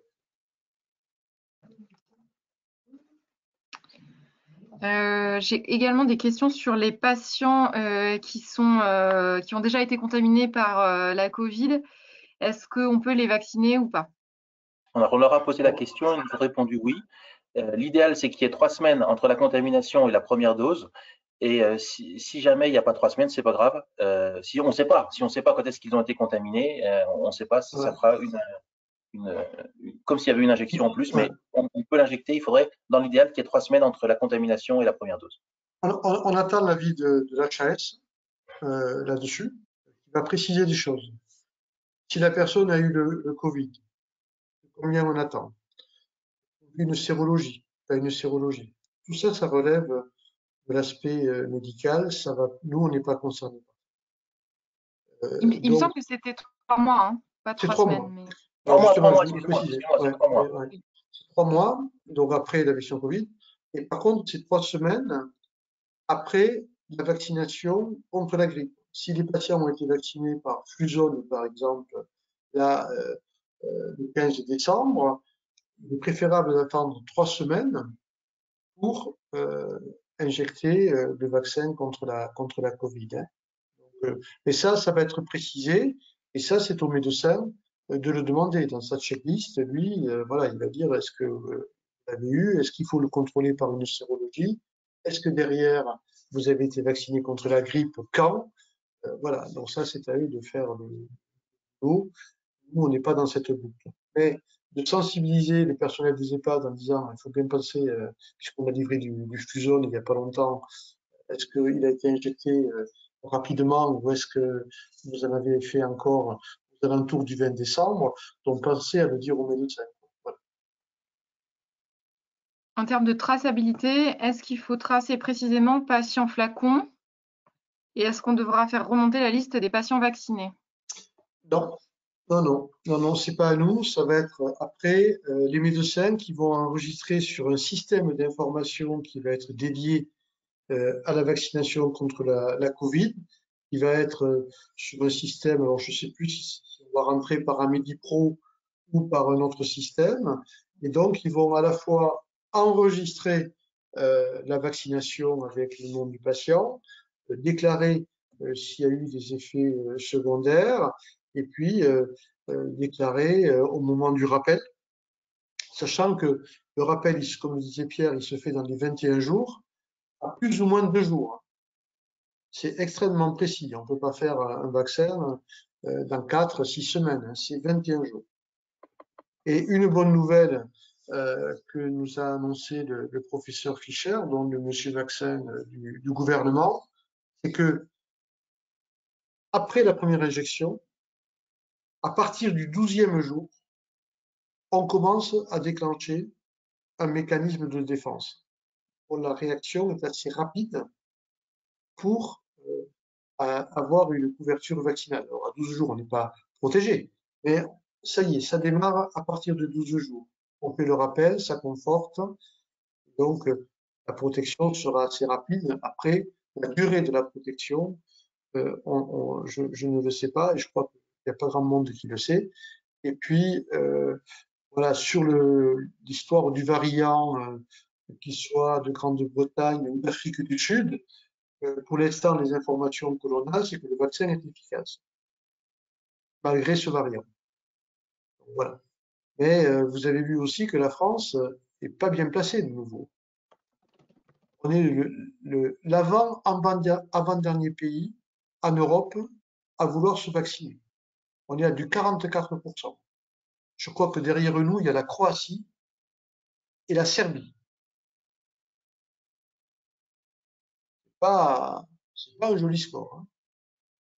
Et il faudra aussi que, voilà, qu'à un certain moment, plutôt que de crier au loup en disant oh là là, la vaccination, c'est affreux, c'est un nouveau vaccin, c'est une nouvelle maladie, il faut absolument que l'on pose 50 000 questions, etc., parce qu'on ne sait jamais, machin, etc. Ouais, ben vas-y, continue à faire peur.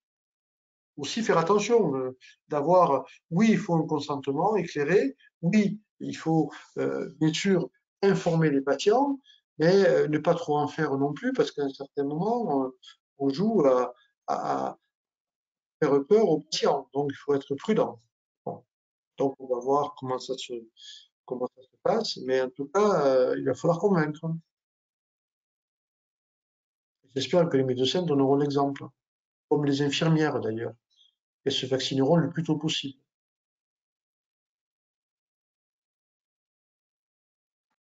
S'il y a de la casse au niveau des vaccins, comment cela sera-t-il complété? Alors, ben, j'en sais rien. D'abord, j'espère qu'il n'y aura pas de casse et j'espère qu'ils seront bien emballés. Non, mais ça peut être un colis qui a pu échapper au livreur, hein, qui est tombé. Je pense que le conditionnement va être quand même très, très méticuleux. Mais bon, voilà, il faut contrôler. C'est pour ça que on a une réunion demain avec le ministère. Ils veulent qu'on contrôle. et qu'on vérifie que les flacons ne sont pas cassés, moi je vais demander qu'on le fasse devant le livreur. Il ne repart pas tant qu'on n'a pas ouvert le colis, qu'on n'a pas regardé ce qui s'est passé à l'intérieur. Parce que sinon, après, ce sera la responsabilité du pharmacien en disant, vous l'avez cassé en l'amenant à l'EHPAD. Donc, ou le colis est fermé et on fait confiance au pharmacien qui l'a mis dans, dans la caisse et que la quantité est bonne et qu'il n'y a pas de problème, et nous, on l'ouvre uniquement à l'EHPAD pour vérifier avec l'EHPAD si tout est conforme, ou on l'ouvre avant, on le fait devant le livreur. Donc après, s'il y a de la casse, on signale de la casse, eh bien, il y aura une réexpédition avec un rappel et une reprogrammation pour de la partie cassée pour vacciner les patients qui n'auront pas été vaccinés. Dans la checklist qu'on avait vue, il est indiqué que les frigos des EHPAD doivent avoir une sonde. Et là, j'ai une question Ouais. sur ce sujet-là qui dit Alors, mon EHPAD n'a pas de sonde, donc quelle responsabilité pour la conservation si écart de température en dehors de 2,8? ouais, mais enfin, même s'ils n'ont pas de sonde, ils doivent avoir au moins un thermomètre qu'ils doivent contrôler régulièrement pour vérifier que la température est toujours conforme. Donc ça, il faut signaler à l'EHPAD, ils doivent se conformer à ça, et c'est de la responsabilité de l'EHPAD. Vous, ce qu'il faut, c'est que vous puissiez dire à l'EHPAD, quand je vais vous le livrer, il faut que vous ayez un frigo entre 2 et 8 degrés.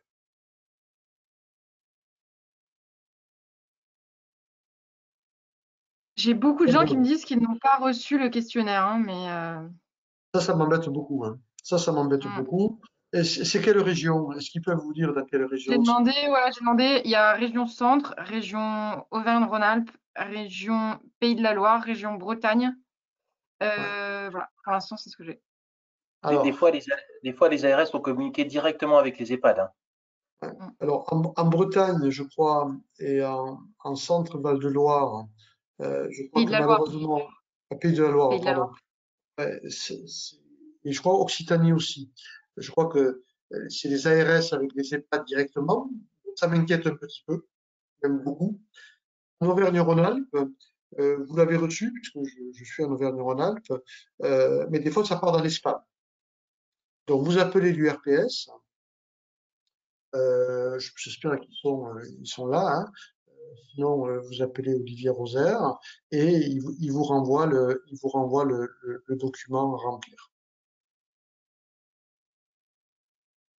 Et des fois malheureusement c'est effectivement parti dans les spams.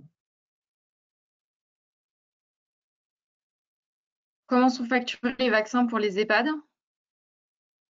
On facture pas, on facture pas. On transporte le colis et voilà, nous on a une indemnité qu'on est en train de négocier, mais c'est du stock état. Donc il n'y a pas de facturation, c'est l'État qui paye. Si le colis n'est pas conforme, le transporteur repart avec.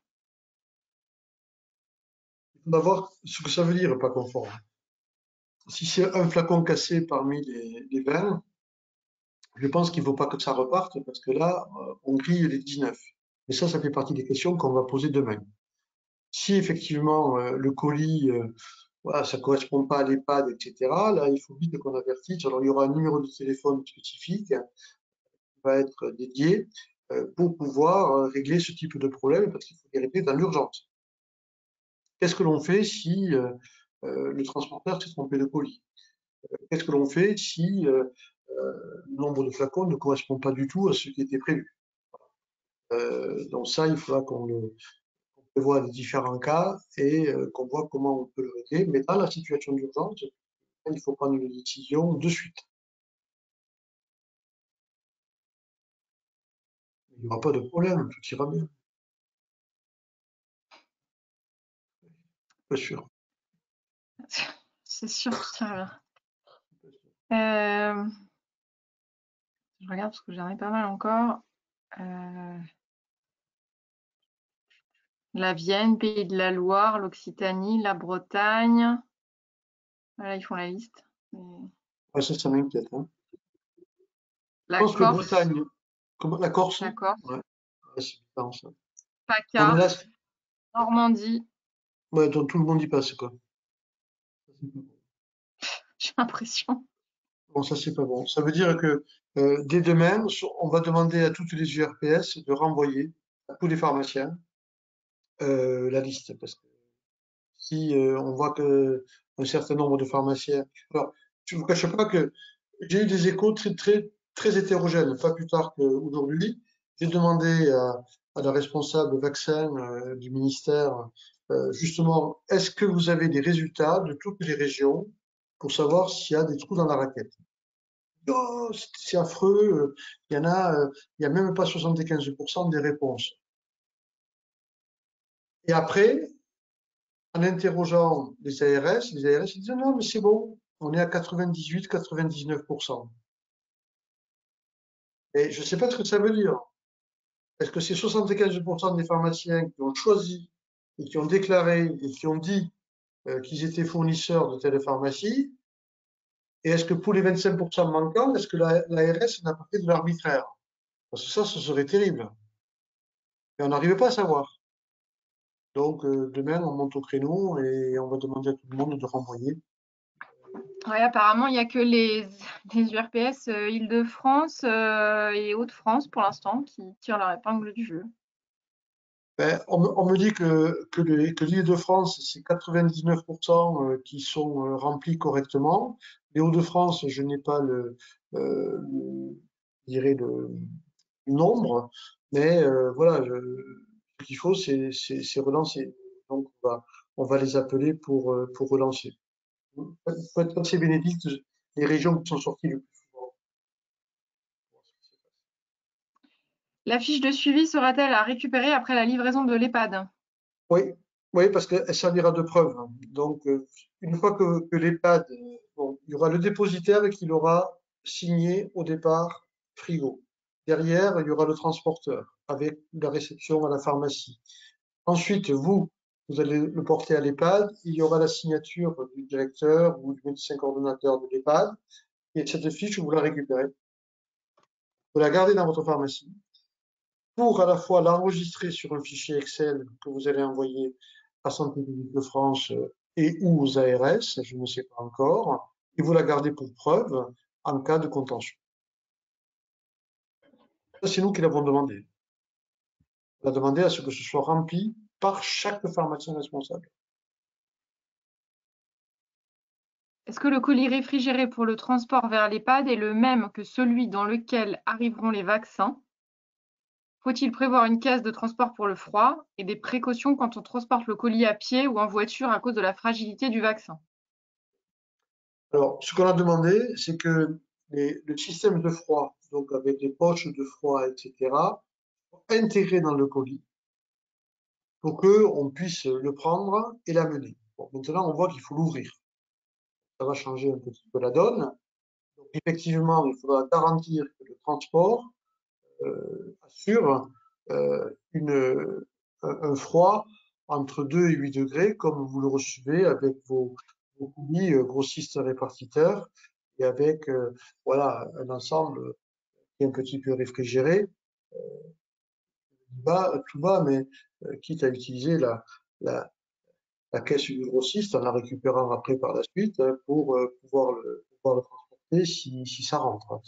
Voilà. Mais sinon, voilà, il faut le mettre dans une grande poche de froid avec du bas avec du froid et le transporter.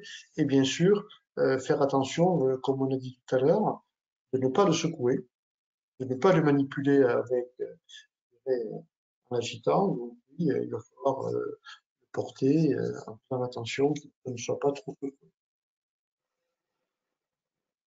C'est pour ça qu'il faut le laisser dans son colis, parce que s'il y a des systèmes qui permettent, avec beaucoup de petites machines, voilà, d'éviter un petit peu les vibrations et la casse, moins on touchera ce type d'emballage, mieux ça.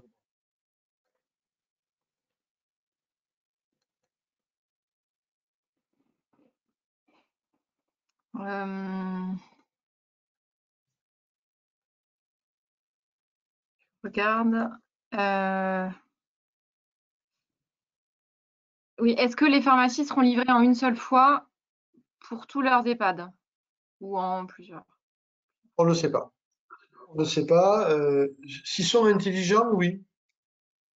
Parce que comme le point de livraison est la pharmacie, il vaut mieux que le camion, quand il vient à la pharmacie, autant qu'il livre tout ce qu'il doit être livré, quoi. Voilà. Mais je ne suis pas sûr que intelligence et logistique soient du systématique, hein. Mais je pense que ce serait bien vu, quoi. C'est-à-dire que le pharmacien, s'il a 2 EHPAD, 3 EHPAD, il faut qu'il s'assure que son frigo puisse accueillir les 3 emballages. Mais Est-ce au pharmacien? entre nous, hein, une fois que vous l'avez vérifié, vous le mettez dans le frigo et de suite vous allez le livrer, quoi. De suite, quoi. Ça fait partie de la priorité. Ne le gardez pas chez vous. Vous appelez l'EHPAD en disant j'arrive, je veux que quelqu'un me réceptionne le colis, j'arrive de suite, les vaccins sont là et vous allez pouvoir vacciner. Est-ce au pharmacien de prévoir la deuxième livraison? Non, elle va être carrément comme la première, hein, elle va être prépositionnée par Santé publique France, les dépositaires. De toute façon, la deuxième livraison, elle est à 21 jours, plus ou moins 2 jours. Donc, de toute façon, elle est déjà positionnée dès lors que la première est positionnée. Vous parlez du personnel soignant pour l'EHPAD. Est-ce qu'on compte aussi le personnel en cuisine, service repas, etc.? On a posé la question, on n'a pas la réponse. 2 fois on a posé la question. Est-ce que c'est le personnel soignant ou est-ce que c'est l'ensemble du personnel de l'EHPAD? Je n'ai pas la réponse. Ça me paraîtrait cohérent, hein, que ce soit tout le monde, hein. Oui. Mais bon, des fois cohérence, ça marche pas.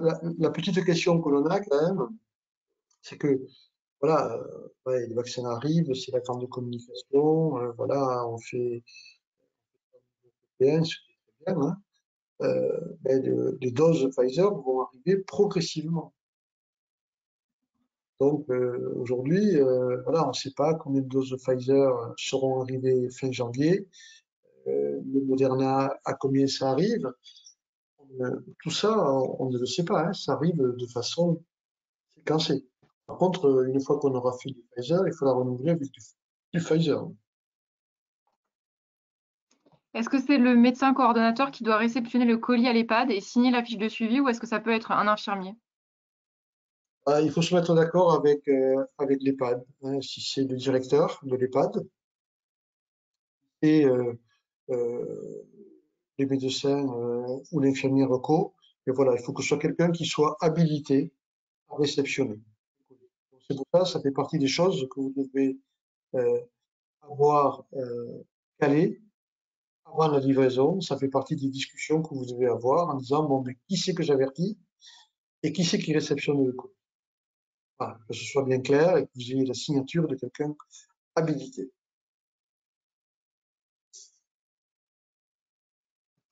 Je crois que je commence à peu près à avoir fait le tour.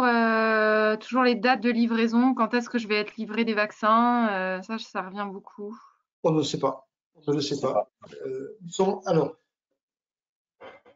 en fait, ils sont en train de caler la logistique. C'est-à-dire, ils s'aperçoivent, bon, où sont réparties les pharmacies, plus les pharmacies hospitalières, et les volumes que ça représente potentiellement par pharmacie.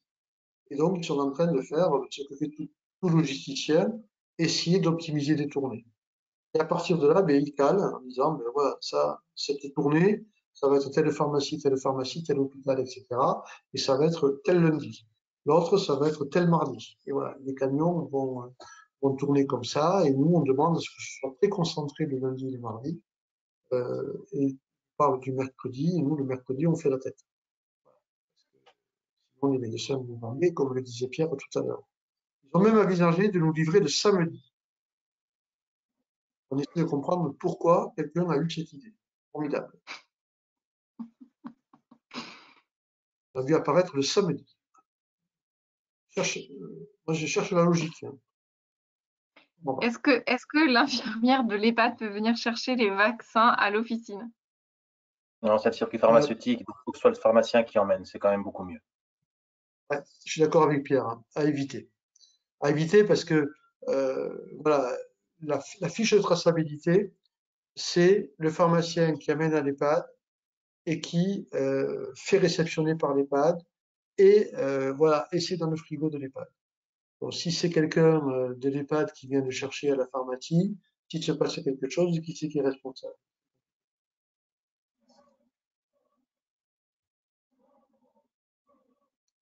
Donc cette fois-ci, on est. Quelle concentration pour les ampoules d'adrénaline? C'est du 1 Alors, mg par millilitre. c'est combien du 1 de mg par millilitre, 1 je crois. milligramme par millilitre, oui, c'est ça. Ouais. Et il en faut plusieurs, hein, c'est ça, hein, il en faut au moins Il en faut deux, hein. plusieurs, la dose maximum. Alors, c'est une dose kilo, hein, mais la dose maximum, c'est 50 mg. Donc, c'est un peu. Oui, c'est 50 mg, c'est ça. Je crois que c'était ce qui était dit dans les recommandations. Je ne l'ai pas sous les yeux là, mais. Alors, Donc, voilà, deux ampoules d'adrénaline de 1 milligramme par 1 millilitre, deux seringues de tuberculine de 1 millilitre, deux aiguilles intramusculaires à 21 G, deux compresses pré-imbibées d'antiseptiques et une notice infographique organisation de la vaccination en EHPAD. Voilà, voilà ce qu'ils recommandent dans la procédure d'urgence. Il c'est faudra peut-être remettre s'ils rappeler en ont. que les seringues et les aiguilles seront envoyées, vous l'avez déjà dit, mais j'ai encore des questions Oui. là-dessus, que les seringues seront envoyées directement aux pharmacies, que c'est pas aux pharmacies de les commander. Non, non, non, Non, non. non, elles seront envoyées avec les doses. Voilà, tout ce qui Mais va être. Ouais. elles seront envoyées pour les 2 fois, pour la dose à J0 et le rappel 21 jours après. C'est seringue pour reconstitution, aiguille pour reconstitution, seringue pour injection et aiguille pour injection. Tout ça est fourni par Santé publique France, plus le sérum physiologique. L'adrénaline, non. Et Et les EPI, l'adrénaline, pardon, et les EPI non plus, ne sont pas non fournis plus, par non. Santé publique France, ils sont à la charge des EHPAD. Mais bien sûr, si l'EHPAD a déjà de l'adrénaline, parce que dans sa couche d'urgence, elle a déjà un kilo d'adrénaline, voilà, ça va bien, quoi. La peine de la Euh, changer. Ça va pas forcément parce que je crois que le silo d'adrénaline, c'est du 30 mg et que dans le cadre de la vaccination, on peut monter jusqu'à 50 mg. Mais on ne D'accord. doit pas dépasser 50 mg. J'ai regardé ça avec des EHPAD hier. Ok. Ok. On va être en rupture Est-ce que d'ampoule d'adrénaline. est-ce que les préparateurs peuvent se charger de la livraison? Pharmacien. Oui, normalement, enfin, il pourrait sur la responsabilité, mais franchement, voilà, là, sur un coup comme ça, je pense que le pharmacien, même s'il le fait entre midi et deux, hein, parce que s'il est seul à la pharmacie, voilà, mais franchement, sur un coup comme ça, il vaut mieux sécuriser. Ben, écoutez, je crois que j'ai à peu près fait le tour des questions. En tout De toute cas, façon, s'il y a d'autres questions, il faut nous les envoyer par mail et on y répondra comme on fait d'habitude depuis le début de la crise, hein. ouais, mais la grosse inquiétude, c'est ce fameux fichier qui n'est pas apparemment rempli par tout le monde, et ça m'inquiète énormément. Donc, n'hésitez pas dès demain matin à faire le branle-bas de combat au niveau des URPS pour recevoir. Et puis nous, on va essayer de systématiser un envoi supplémentaire que tout soit bien calé.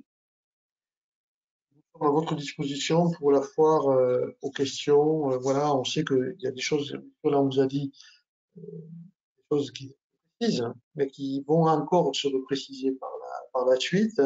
On mettra à votre disposition sur le site de l'USPO toutes les fiches de recommandations faites par le ministère, voilà, que vous pourrez partager avec les CEPAD et avec les autres professionnels de santé.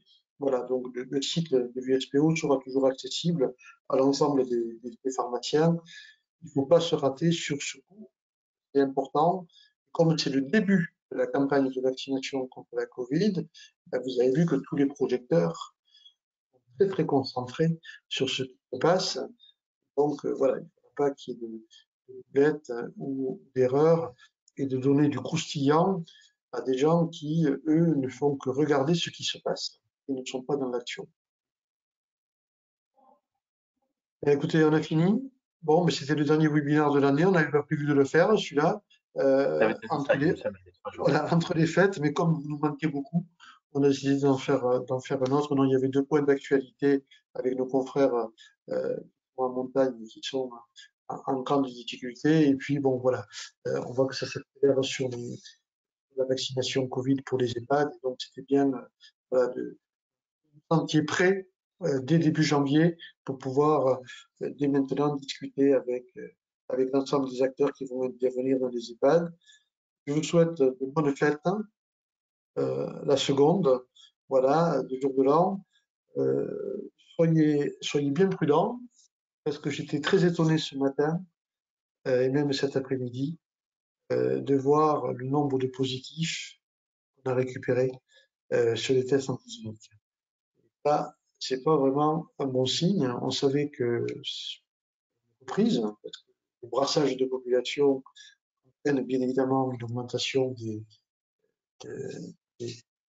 positifs, mais là j'ai trouvé ça très fort. Et donc c'est pas un bon signal et très rapide, hein, puisque voilà, lundi par rapport à vendredi, on voit que ça continue de circuler. Donc on est déjà 9000 pharmaciens à faire des tests antigéniques. Et on en a fait énormément avant Noël, avec bien sûr des PCR aussi. Et il n'y a pas eu de file d'attente. On a absorbé toute la population qui souhaitait se faire dépister, y compris quand il y avait des dépistages un petit peu massifs, organisés par les régions, poussés par les maires. Eh bien, on a assuré, et on a même des pharmaciennes, bien sûr, qui ont dépisté le samedi, parce que les laboratoires étaient fermés, et qu'un certain nombre de personnes symptomatiques faire dépister le samedi, et on a dépisté du positif le samedi. Comme quoi, ce réseau pharmaceutique est quand même très très bien organisé et très efficace. Bonne fête de fin d'année et à l'année prochaine. Merci Bénédicte, merci Pierre. Merci à vous. Et continuez à nous poser des questions à votre disposition. Au revoir. Au revoir.